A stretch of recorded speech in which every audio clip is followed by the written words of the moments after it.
and welcome. My name is Kyle Meyer. If you didn't know that, now you do. Thank you for joining. If you know anything about me, I have a thing for cars that are good at one type of driving. That's why I like 911s, and that's why I've owned Land Rover Defenders and currently own a Land Rover Defender. But my love for Defenders started with a green Land Rover Defender TD590, which eventually broke in half.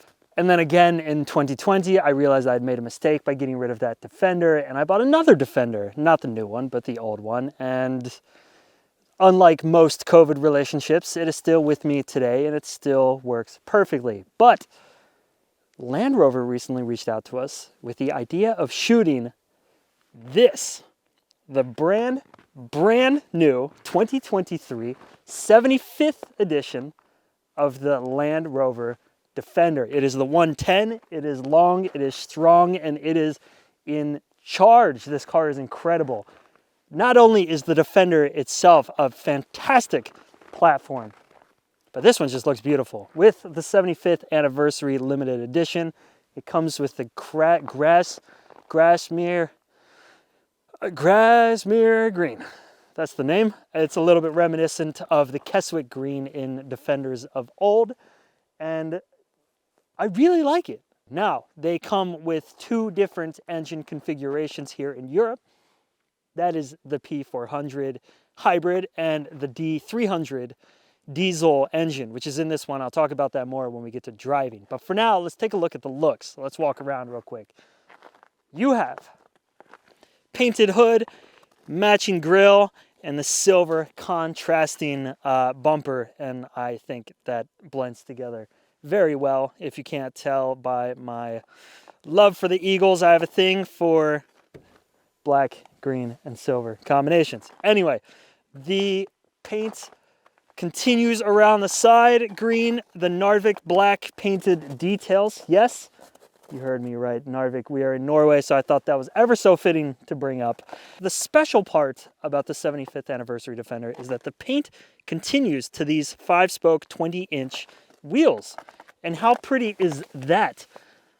It's a bit of a specific love that it takes for one to paint their wheels the same color as the bodywork. But if it comes from factory, I think that's pretty cool. It's kind of reminiscent of what Porsche did with the 968 CS. And I mean, in the same ilk, this car is very good at one type of driving. And my God, the fact that it's here in the middle of the woods and nowhere near a road kind of proves that, right? Right now, the car is in its highest stance. That is why it takes a parachute to get in and out of the car. I don't know why you need a parachute going up, but I prefer to have it just in case I fall, I guess. It is a hybrid, but it is a mild hybrid. I'll talk about that a little bit more later. So it only has one filler cap, and that is for Defender. For the diesel. God damn, I'm an idiot today. It comes sitting on Pirelli Scorpion Zeros, kind of sporty, maybe a little less off-roady than I think this car deserves, but most of this life of this car is going to be spent on road. So hey, why not? All tinted out rear windows, which I think looks super pretty blended with these details here. It is not glass all the way around, but it looks like it, and I think that's a pretty cool detail. A lot of sophistication in things like the headlights. All the sharp angles on the car are reserved for the corners of the body panels. So you get a lot of these round, sort of more characteristic details in things like the lights. And then just to prove that it is the 75th anniversary car, you've got the 75-year badge here on the back. Yeah, I think now's as good a time as any to take some photos of the car. So I've left the car here in the middle of the forests. A little bit of sun, not too much, but it's not going to matter too much because the shadows on the car are as messy as it gets. I'm going to stick to just a few angles for this for the sake of time, and I'm not going to play around too much because that's going to come in the real photo shoot that we have coming up in the next few days in the next video. So if you want to see some really, really good photos, check out the next video. For now, check out these photos that I'm just going to run and gun real quick.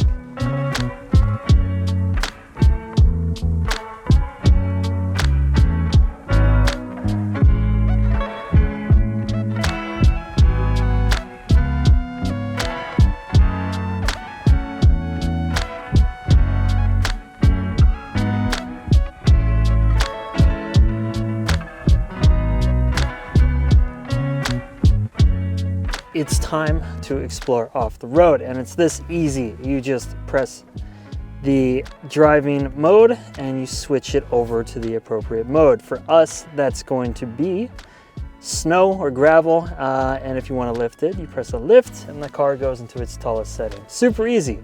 Now you can go through the cameras, pick the one that suits you best. I'm going to choose off-road because that gives me a view of the wheels so I can make sure I'm not running over any stumps.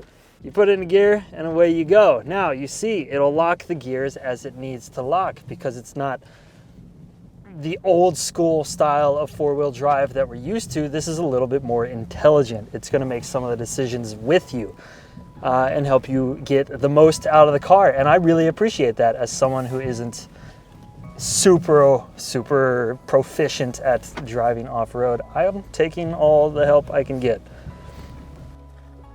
It's that easy. Go anywhere, do anything. Nothing stops this car.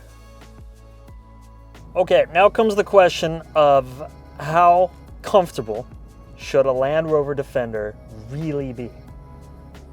And Land Rover has come out in full force with the 75th anniversary and shouted from the top of their lungs, it needs to be pretty dang comfortable because this thing is incredible to be a Defender. It's a tractor. Let's break it down into two categories. One, how's the ride feel?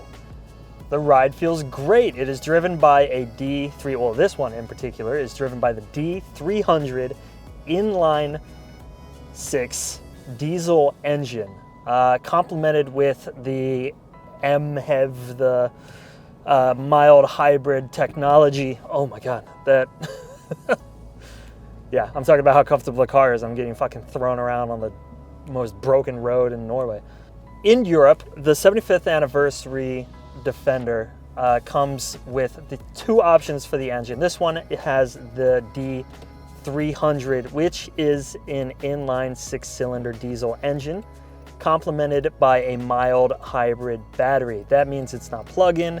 You get all of the battery power from brake regeneration and so on and so forth. That creates a very smooth start off the line.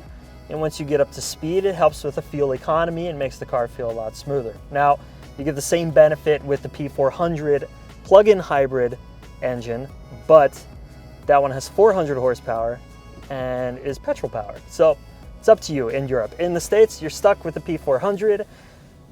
It's what you get. Sorry. Diesel's a European thing, apparently. Who knew?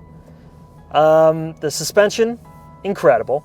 Meant for off-roading. Air suspension, it's very supple. It takes speed bumps, it takes potholes, it takes train tracks and all of the off-roading vibes of the city and absolutely flattens them out. It makes the ride so ridiculously comfortable, and that comes from the suspension up to your ass through these perforated leather 14-way seats. Heated, cooled, you can adjust the bolsters on the seats. I mean, that's a match made in heaven. An off-road car where you can adjust how much it grips the side of you, that's perfect. So every time you're really turning hard and the car starts to lean, as a four-wheel drive car often does, it holds you upright and it feels really, really good. Now, allow that comfort to flow through your body and out to your hands where you're touching a nice leather steering wheel. It's not very responsive, which is nice for an off-roader. Not very responsive, that's not the word I'm looking for. It's not very touchy. It takes quite a few turns to get this thing to turn around, and the turning radius isn't amazing, but that's kind of what you want in an off-roader. You get a lot more precision when you're moving around rocks and obstacles and things.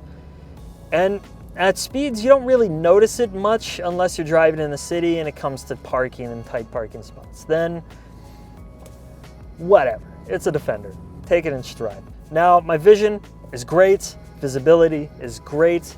My blind spot is pretty hefty, but you do have the huge mirrors on the side, as are very expected now in the Defender from really the beginning of the Defender. You also have the benefit in this version of the Defender of the heated windscreen and the heads-up display, which gives you a really nice augmented driving experience. Touch screen infotainment system, which is so quick, so speedy, and so easy to navigate. This home screen is a dream. It has all the modes you're ever going to need right here without having to dive too much into the menus. It'll also give you an overview of your wade depth. That is how deep you are in the water, and this thing is very impressive in how well it can handle that. I wish I knew the number. I don't know the number. Should have done my research, but I'm an idiot. All of that paired with this incredible huge panoramic window over top of you and things like interior lighting and all these other little just airy features make the car feel light and comfortable in a way that a Defender has never really felt before.